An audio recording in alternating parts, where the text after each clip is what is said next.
महाराष्ट्राच्या राजकारणात आणि विशेषतः मुंबईत नव्या राजकीय युती होणार का हा प्रश्न आता निर्माण होऊ लागलेला आहे। ते म्हणजे की ठाकरे बंधू दोघांनीही एक वक्तव्य केले की ते म्हणजे किरकोळ भांडणं बाजूला सारण्याचा प्रयत्न आता दोन्ही ठाकरे बंधूंकडून होणार आहे। राज ठाकरे यांनी दिलेल्या मुलाखतीत त्यांनी ही भूमिका मांडली, तर दुसरीकडे कामगार सेनेचा कार्यक्रम झाला आणि त्या कार्यक्रमात उद्धव ठाकरे यांनी सुद्धा ही भूमिका मांडलेली। या सगळ्या भूमिकेंवर बोलण्यासाठी आपल्यासोबत राज ठाकरे यांचे मामा म्हणजे ज्यांना आपण सगळे राजकारणी असतील किंवा मग दादर मुंबई महाराष्ट्र चंदू मामा म्हणून ओळखतो ते आपल्यासोबत आहेत। चंदू मामा नमस्कार आहे तुमचा एबीपी माझामध्ये।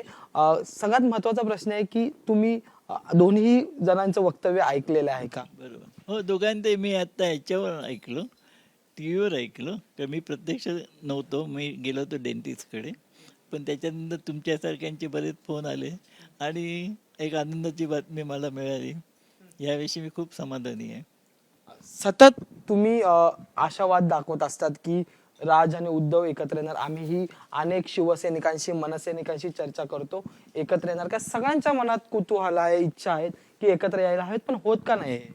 नाही आता झालं ना, शेवटी काय, लेट बेटर देन नेव्हर। वेळ लागला, काळ गेला, बऱ्याचशा गोष्टी चांगल्या वाईट झाल्या, ते आता सगळं झालं गेलं, गंगेला मिळालं असं होऊन दोघांची मनं आणि विचार जर एकत्र होत असतील तर मराठी माणसाचं आणि महाराष्ट्राचं नक्कीच भलं होईल। पण सरळ कोणीही मैत्रीचा किंवा मग एकत्र येण्याचा हात दाखवलेला नाही। राज ठाकरे म्हणतात आहेत की आम्ही तयार आहोत, पण त्यांची इच्छा आहे का? पुन्हा प्रश्नचिन्ह इथून। हे म्हणतात आहेत की किरकोळ भांडणं आम्ही बाजूला ठेवायला तयार आहोत, पण अटी शर्ती वापस उपस्थित केल्या जातात, त्यामुळे पुन्हा एकदा ती दरी तर तशीच आहे ना? दरी शेवटी अटी शर्ती जरी असल्या तरी त्याला सुद्धा पर्याय आहेत, त्याला सुद्धा मार्ग आहेत, त्याला सुद्धा एक कारणं होऊ शकतील, पण याच आपण शुभ बोलणाऱ्यासारखं आपण करायचं आणि सगळं चांगलं होईल आणि महाराष्ट्राला चांगले दिवस येतील, एवढीच आपली तुझ्या चरणी प्रार्थना आहे। खरं तर याच मुद्द्यावर अनेक शिवसैनिक आणि मनसैनिक म्हणत होते की महाराष्ट्राला चांगले दिवस येतील, मुंबईच्या महापालिकेवर नवं राज्य येईल। तुम्हाला वाटतं हे महापालिकेच्या निवडणुकीच्या अनुषंगाने सक्सेसफुल होईल? नाही, हे बघा, मला राजकारणामध्ये मी या जास्ती निवडणुकीमध्ये जास्ती रस घेत नाही। मला एकच आहे, दोघंही भाचे आधे मामा म्हणून एकत्र येणं, दोघांनी व्यवस्थित महाराष्ट्रामध्ये मराठी माणसासाठी भलं करणं हीच माझी इच्छा आहे। कोण राज्य करेल आणि काय कोण नाही करेल ह्याच्यामध्ये मी काही जास्ती खोलात जात नाही, पण शेवटी राज्य येईल आणि मराठी माणसाचं चांगलं होईल, एवढंच माझं म्हणायचं आहे। खरं तर आपण 2025 मध्ये आलेलो आहोत। 2017 मध्ये 17 पासून युतीच्या चर्चा, 2017ला बाळा नांदगावकर आणि अनिल देसाई यांची भेट, तिथून सुरू झालेल्या चर्चा आणि त्या पुन्हा फिसकटल्या। एवढा मोठा तो 3 आणि हे 5, 8 वर्षाचा काळ उलगडलाय तरीही युती का होत नाहीये, म्हणजे तुम्हाला का वाटतंय? नाही, युती का होत नाही याचं कारण तेच झालं ना, समज गैरसमज, म्हणून त्या दोघांनी आज सांगितले ना, चिल्लर ज्या गोष्टी झालेल्या आहेत त्या दोघंही बाजूला करायला तयार आहेत, ह्याच्यातच सगळं आलं ना। बऱ्याचशा अशा गोष्टी झाल्या की त्याच्यात काय कारणं पण नव्हती इतकं ताणायला, पण ठीक आहे, झालं गेलं, विसरून जा ना, आणि चांगलं याचा आपण विचार करूया। आणि साहेबांना जो एक शांतिमय, साहेबांना जो साहेबाचा जो आनंद झाला असता तो दिवस लवकरच येईल अशी माझी अपेक्षा आहे। तर हाच मुद्दा आहे माझा की बाळासाहेब ठाकरे जेव्हा हयात होते त्यावेळेस राज ठाकरे शिवसेनेतून बाहेर पडले, त्यावेळेस अनेक लोक बाहेर पडत होते, भुजबळ, त्याच्यानंतर राणे, मग राज ठाकरे असे सगळे गेले आणि त्याच्यानंतर मग बाळासाहेबांचं राहिलेलं ते सगळं एकत्र करण्याचा प्रयत्न तो अद्यापही पूर्ण झालेला नाही। यंदा होईल का? नाही, होईल याची आपण, हे बघा, शेवटी माणसाने आशावादी राहावं। आपल्याला डे 1 पासून मला वाटत होतं एकत्र यावं, पण त्याला मी सांगितलं ना, काही कारणास्तव वेळ लागला, पण आता तो थोडंसं अंधुक असं आपल्याला सूर्यप्रकाशी किरणं दिसायला लागले आहेत, त्यालाच आपण नमस्कार करून सूर्य लवकर उगवेल असं आपण ईश्वरचरणी प्रार्थना करूया।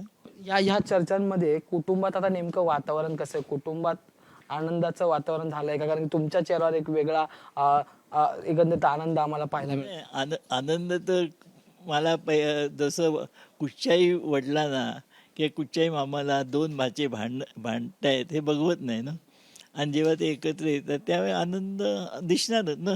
आणि त्यातल्या तर आज मी डेंटिस्टकडे जाऊन आल्यामुळे डेंचन नवीन असल्यामुळे तो आनंद तुम्हाला जास्ती वाढत असेल.